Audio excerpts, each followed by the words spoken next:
mention Udyr in the conversation is because we've seen him take down the Rumbles before. This is not necessarily an invincible pick.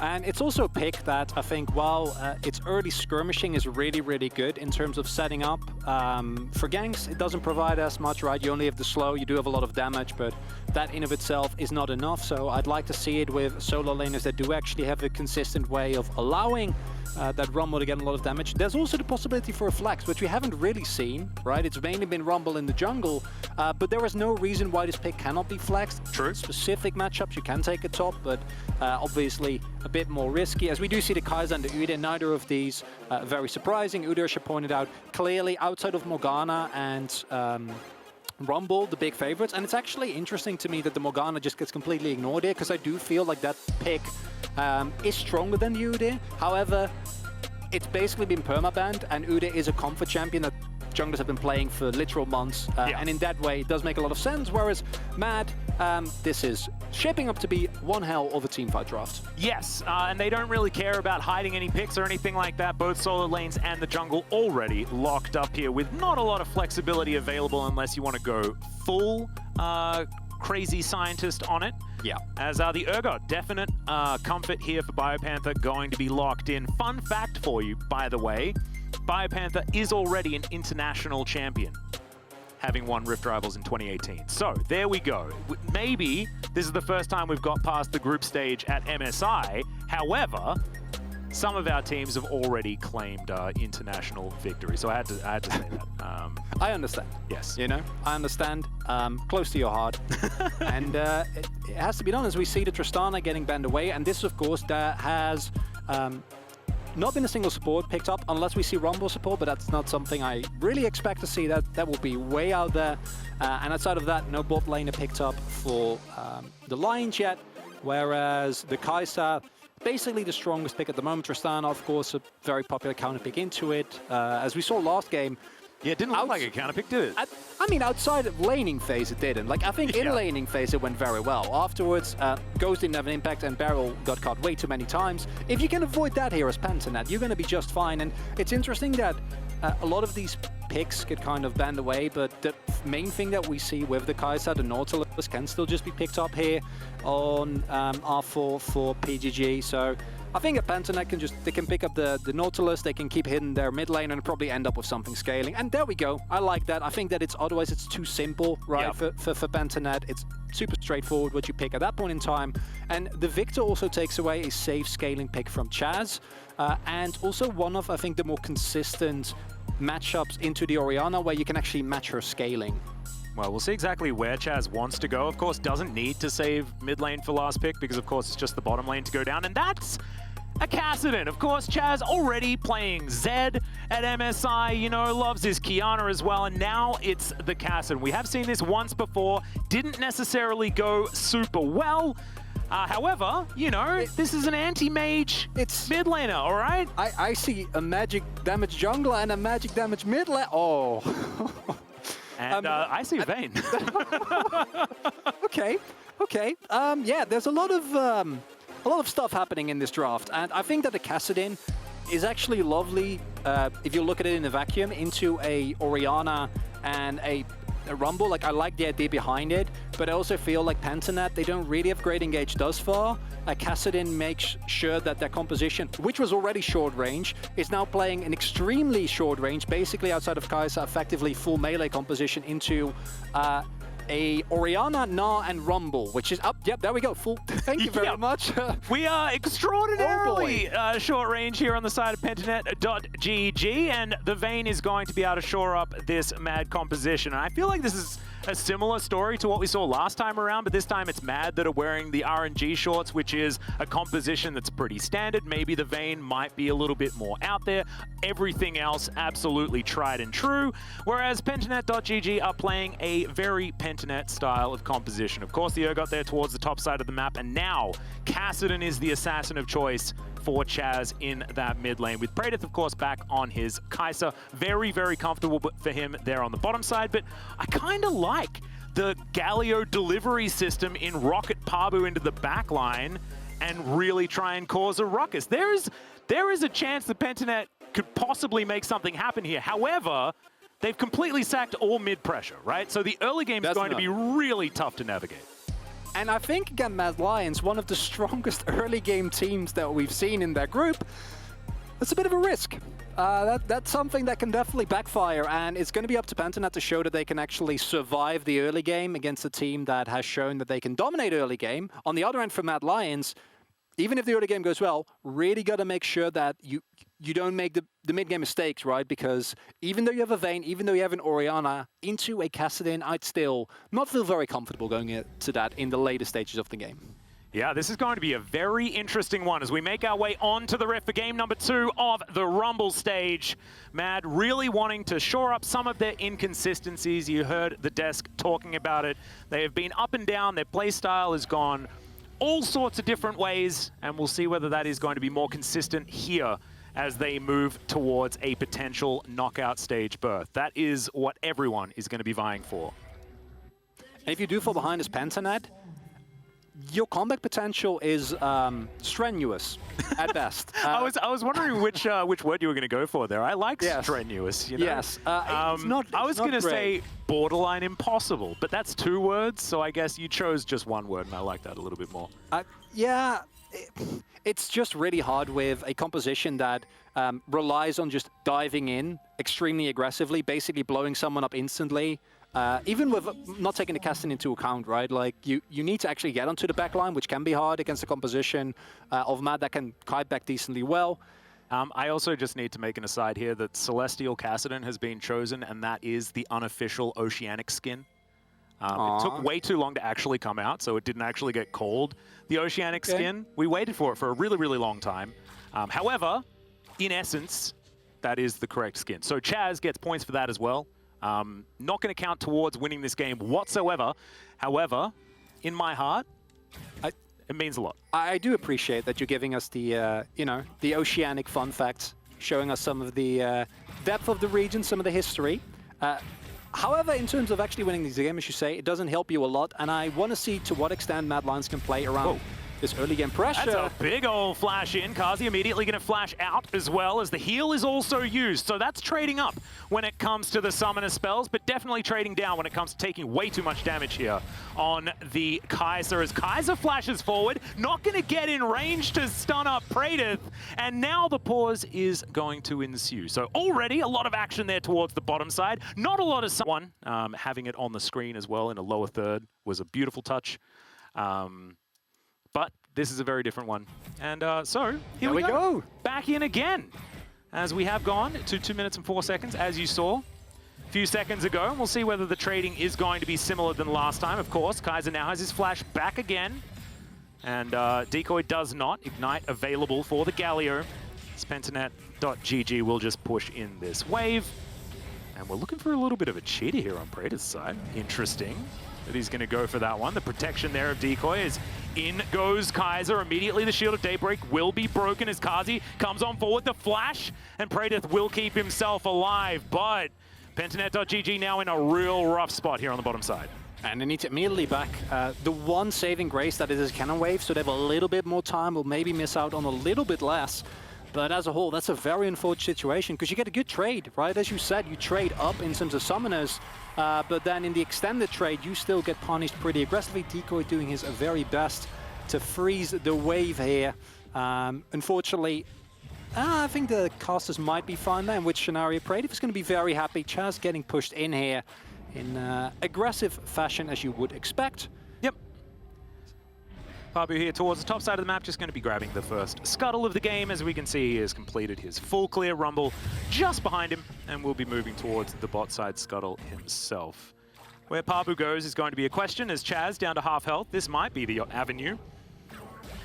And we see Kaiser already roamed as well.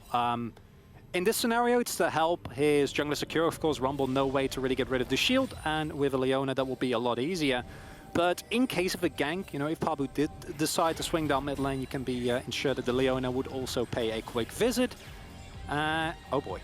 Oh dear. And looking at Praedyth's face, I think this might... Thank you so much, Sharks, and everybody else over there. I'm really glad that we managed to get the referee lesson from Ender there as well. This is actually the weirdest thing ever. Normally, we over here at the LCK would just talk forever. But having someone to throw to is like the weirdest experience. You're exactly right, Ender. Is now back into it. Everything hopefully going to be absolutely short up here for Carzzy. Not going to be minimizing his client or anything like that. And it's as we kind of expected, right? You know, Kassadin getting pushed in the mid lane. And the junglers just trying to farm as quickly as possible. And once again, we've got our bottom lane that was a bit spicy the first run through, but in this particular timeline, hasn't necessarily been as aggressive. And honestly, for Pentanet, this is a pretty good situation. Oh, Praedyth. And immediately, we've got the double taunt to come through from Decoy, immediately able to answer the Zenith Blade, and then backing away. So we're all fine. However, on the top side of the map, Elyoya gonna flash on forward, misses the first harpoon, lands the second, but Biopanther makes it to his inner turret just fine. And I was gonna talk about the fact that thus far, Mad Lions haven't really been punishing that mid lane, Kassadin, and they do it right here because the fact that Humanoid was able to crash such a huge wave in on the Kassadin means that he can teleport topside without any repercussion as the teleport comes back Speaking in. of teleported top lane, this is with repercussions as Biopanther is going to put Elyoya underneath it, and everybody else just leaves. All right, that's one way of doing it. Is Kaiser finally going to catch up with Praedyth? Carzzy locks down the kill in the 2v2 on the bottom side of the map to answer. And that's a kill on the Vayne. That's one you'll take any day of the week. The kill on topside also gone to Biopanther, and I think he would have loved to get that on Chazz. Just the teleport from the Kassadin in of itself is a deterrent, meaning that Mad can't really go through with the topside play. However, Mad Lions bot lane say, that's all fine and dandy, but we will punish you so hard because there's another huge wave that is shoved into this lane that Praedyth won't get. And this lead on this Vayne is getting insurmountable, and Kaiser does not really have the range to just say, okay, Vayne, I'll keep you at bay. Yeah, and a lot of the weaknesses of Vayne are shored up with the fact that this is such a short-range composition out of Pentanet.gg. But here's the replay of that top lane for a second, because we've got some action here in the mid lane as well, as Humanoid gonna get that shockwave onto only Chazz as the flash does eventually come out, and that is going to save Humanoid's life, but not going to be as safe there in that mid lane, especially now with Chazz at level 6. And Pabu wants to go for the Scuttler here, needs to respect. Kaiser is also coming. Yep, does manage to take it. Smite is going to be one there as a level 6 gain by the Udyr, which does absolutely nothing, but I do like to talk about when levels do come in. Elyoya makes his way towards the top side of the map because there are camps there. And Praedyth now back towards this bottom side with a big wave to crash towards Carzzy. And this might open up a play, but this is the problem, right? With the Kassadin, even in windows like this, Kassadin is really good at getting kills this early on in the game. If he has some setup, you know, if you get him some last hits, get him going early, it's great. But right now, he only has a tier. You can't really rely on him for any sort of jungle fight. Pabu will definitely be spotted there, and that might open up a possible play on top side here. Well, Elyoya is currently clearing, and now pathing towards Biopanther. Yep, just going to walk away from that blue buff, as you can see, over the wall there as Biopanther is pushed way too far forward, now realizing that he wants to go in. The disdain not going to connect, though, as Armut's just trying to kite this one out, and he's going to be able to do so successfully. That is the kill going over to the Gnar, as Pentanet.gg will start off this dragon, at least as a consolation prize. And it's nice, but it is with your jungler on bot side as Biopanther. You want to try and punish, right? You want to try and get some damage done on Armut, shove the wave in instead of the freeze that was being set up there, which is the reason why Armut is so far ahead currently. As yet another fight in bot lane. More aggression, another double taunt though there from Decoy just to try and get Kaiser away. Praedyth, I mean, the target on this guy's back at the moment is just ridiculous. Mad are really diving on top of him every opportunity that they get as the ward goes down. Armut's in a little bit of trouble here as the disdain's good. Gnar into the wall though as the crush comes out, and Armut is going to be able to make his way to safety. It's a little scary there for a second. If the Fabian Dev was available, might have gone differently, but in this scenario not enough damage available. Very nice CC chain from Armut.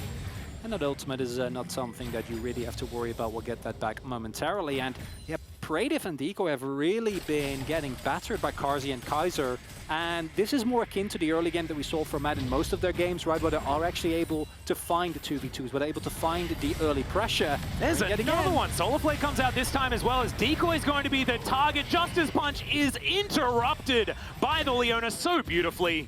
And that is going to be Galio taken down. The first time that they don't go for Praedyth, they managed to grab that kill, as Decoy still had flash.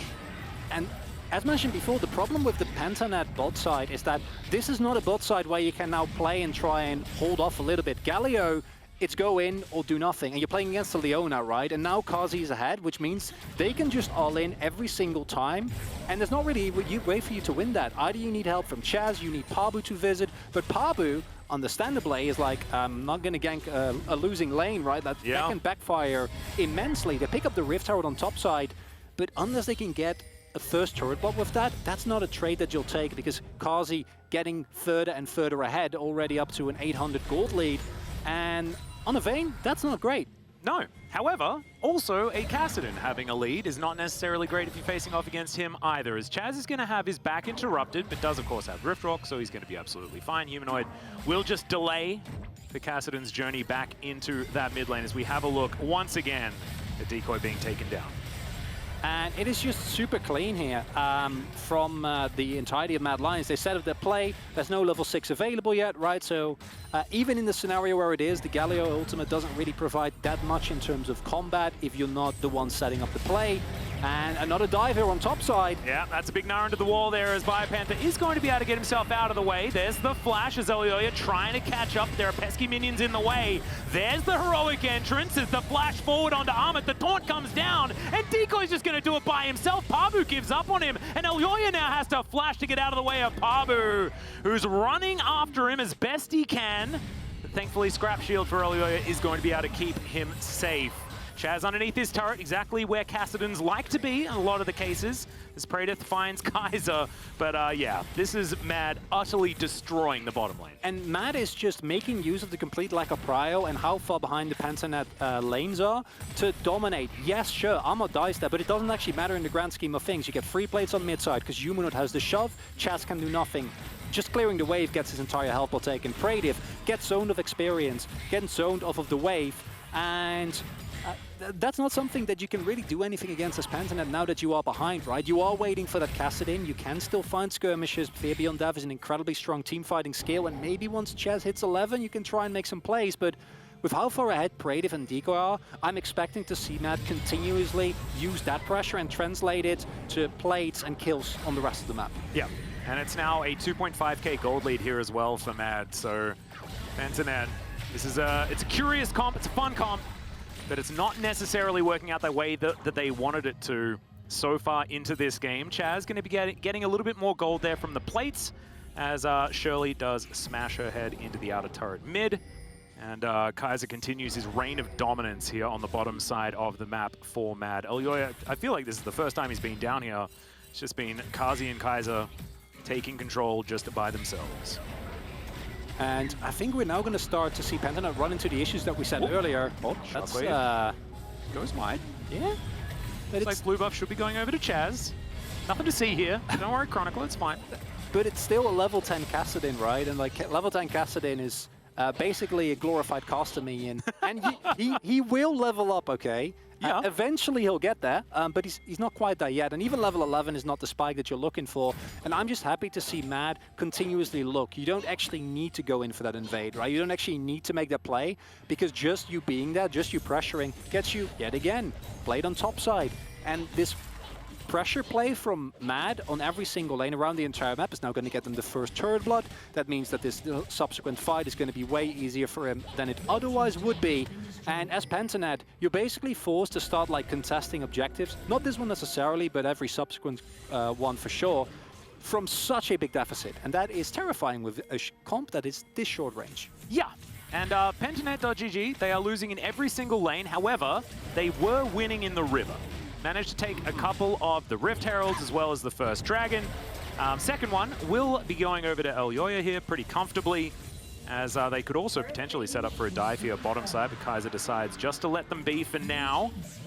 And this is just a lot of Pentanet trying to stem the bleeding, put on as many band-aids as possible, and find an avenue back into this game, because often, you know, when advantage is being taken, there's another one to be taken by the other team across the map. That just hasn't happened this game.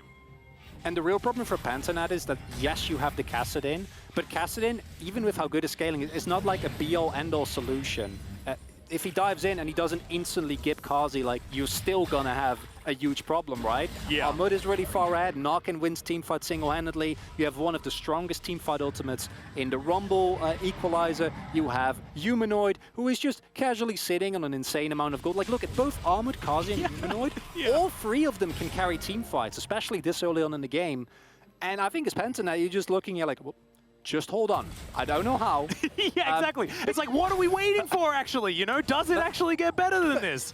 That's the thing that's really, really scary here. Because like you say, the money's on all the right people here on Mad's side.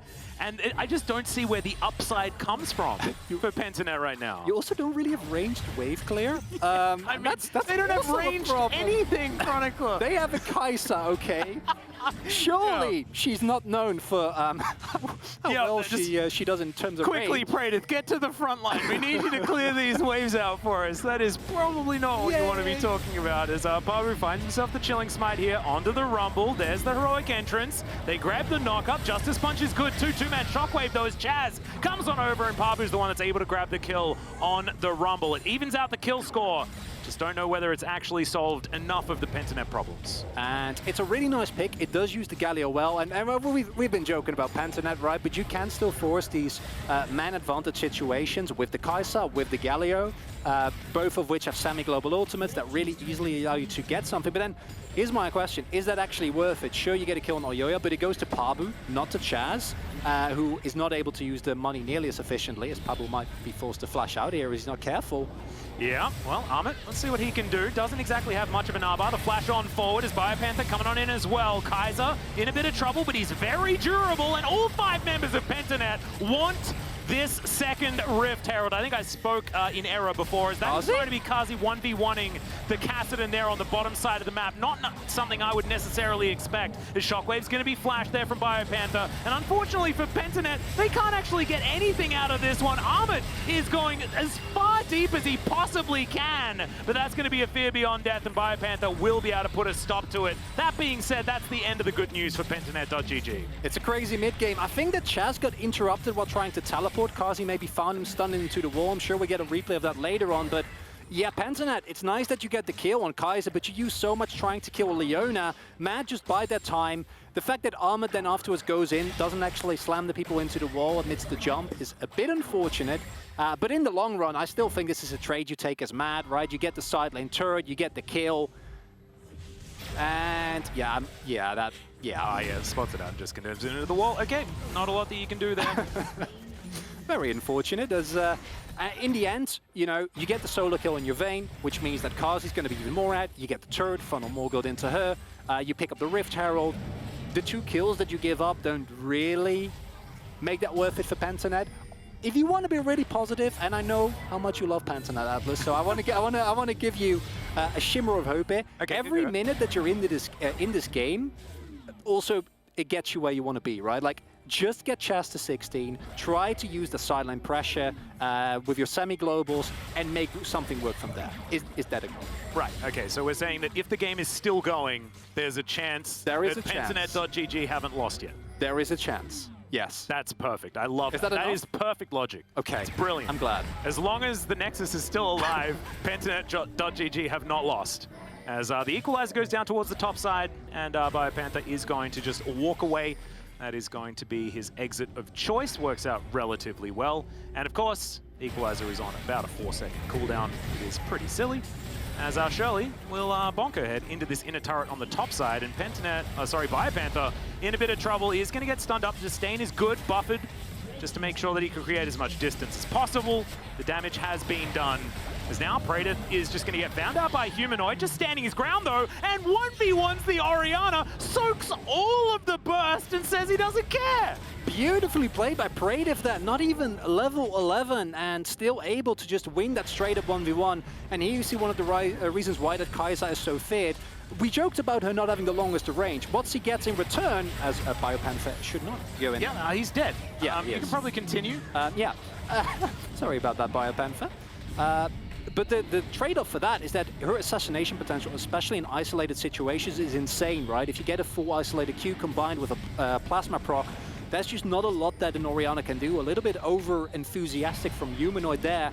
And it leads to a Drake, and a Drake means that Matt's going to take longer to scale up. Yeah. And that buys time for Pentanet. I'm going to put it in the pros column 100%, as it is under a 5,000 gold lead, and perhaps that is going to be extending. Armut down to about 50%, trying to find the safety of his inner turret. Kaiser comes down as well as Pabu. Gives him a bit of a slap. Praedyth once again going to find Humanoid, this time not going to be able to grab the kill as he turns around, looks for that one auto. As Kaiser gets on in there, the equalizer is going to give Praedyth an exit, but it's via the death chamber, unfortunately. Pentanet.gg are going to back away from the bottom side of the map. And this game is certainly doing some things right now. Cronickler as Armut teleports in to look for a kill, but Decoy makes it out. Chazz may not be as lucky as 3 members of MAD have found him and will be able to put the Kassadin away as well. Elyoya not even able to really get in on the action. As Carzzy, he's playing the game for the win. He's going to be able to take down the turret in the mid lane. And there's a lot of chaos here. There's a lot of cross-map plays. There's people getting caught in side lanes. They're almost kills. There's solo kills. There's 1v1s. There's attempted 1v1s where you get punished. But in the end, it's Mad that wins all the trades, right? The gold lead keeps extending. They're the one who actually pick up the objectives. They're the one who actually get the turrets. And while it's not the cleanest look, it does continue the trend of Mad. It might not look the cleanest, but they get the job done. Yeah, absolutely. I actually feel like Mad have played this one out very, very well, being able to find advantages exactly where they need them throughout the early game and this mid game as well. As we tick past 20 minutes, it's 7,000 gold the lead, and it seems to be only extending here for the Mad Lions, who have really, I mean, this team looks real good right now as they debut in the Rumble stage.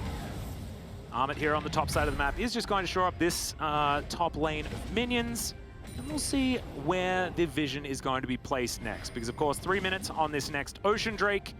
Of course, you know, Pentanet.gg, they want to be able to grab another one, get to that soul point, but I don't think that's where the conversation's going to be. It's going to be about the Baron. And I think as Mad, you have so many tools to start with this Barony. You have all the hard engage in the world. The only thing you really need to do is to make sure that Pentanet doesn't get one of their godlike engages on a single target, right? That's really what you're afraid of. Isolate someone in side lane, throw a killer instinct, throw a heroic entrance, blow someone up, and then play the rest of the fight with just the potential to all in. Because if you play it slow as Mad, I don't think there's a lot that Pentanet can do. With this gold deficit, you can't really just hard force a 5v5 and go from there. As Chazz, you need to be careful. Yeah, sees Armut just in time to Rift walk away. Still going to take a little bit of damage there as the boomerang comes down, but now Mad find their avenue into the top side jungle of Pentanet.gg, but that one's real dark as in goes Decoy, out goes Decoy. Now Mad know exactly where they are. Solar Flare is going to miss, just gets a bit of a slow onto the Galio. They do back away yet again. Flash on forward, 2-man taunt comes on in. It's Pabu trying to stun up everyone. The heroic entrance is beautiful, but it's not going to be enough because he dies in the meantime, but they do get the Vayne. And that is the main thing. Support for AD, you'll take Pabu? that as Pabu just runs into 4 people. That is not ideal, my friend. And Elyoya is now on a rampage as a result. That was such a good assassination by Pentanet, and then the jungler of all people walks into a brush. I don't even know if they can contest, because as mentioned, the deficit is sizable. Operation Kill the Vayne was successful, but they do give up basically everything from that point onwards. Now the Baron, a free pickup here for Mad Lions, who surely are going to be knocking on the doors of some inhibitors soon. Yep, and the backs are going to start the timer here for the Red Bull Baron power play as well, because this could be the beginnings of some nails in the coffin. Pentanet.gg. As, look, it started so well here for Pentanet, but in our new Axe Effect replay, just Pabu, man. It's beautifully played as well, right? Because they layer everything on top of a Fear Beyond Death and Praedyth diving in. But then that operation is successful, but as mentioned, that in itself is not enough. If you trade 1 for 1, it's kind of dicey if then one of your players, in this case Pabu, runs in and gets taken down. It's understandable from Pabu's point of view as well, right? Because you want to try and secure vision. You want to make sure that they don't just straight up run to Baron, and I think that might have been in his expectation, but now you are staring down a terrifying Baron because you have no turrets, right? Yeah. There's nothing to buffer these shots. On the plus side, they're still in the game, and Chazz is level 14, so... Your optimism is absolutely beautiful. Yes.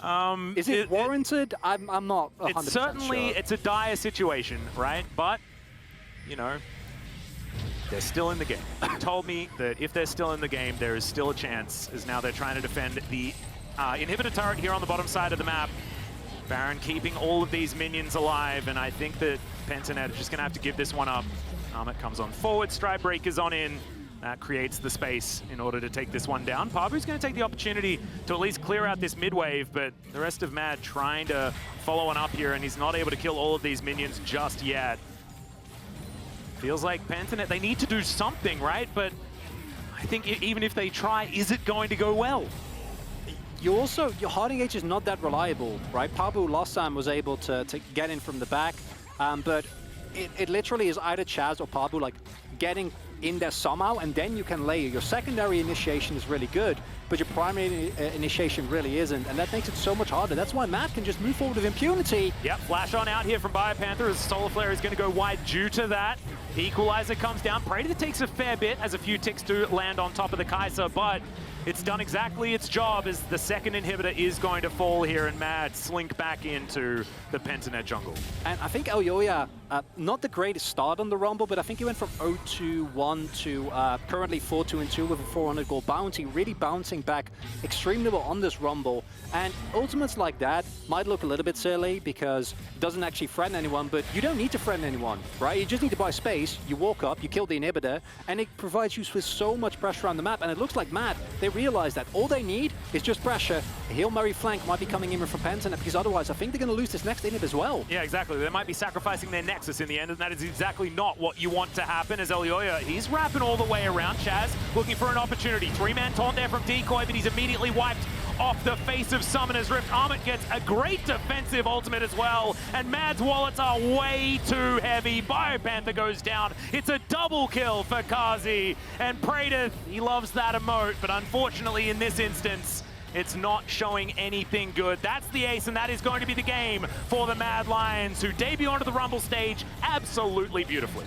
And in terms of kills, you know, there were a couple of 1v1s that didn't need to be taken, but the core thing is, as Mad have done, they get the win, and their objective control, I think, was beautiful here, because even when there was a 1v1, when there was a silent that didn't go great, they were able to pick up plates, they were able to pick up dragons, they were able to pick up objectives, and snowball that into an incredibly comfortable win. Yeah, it was very, very nicely done from Mad Lions.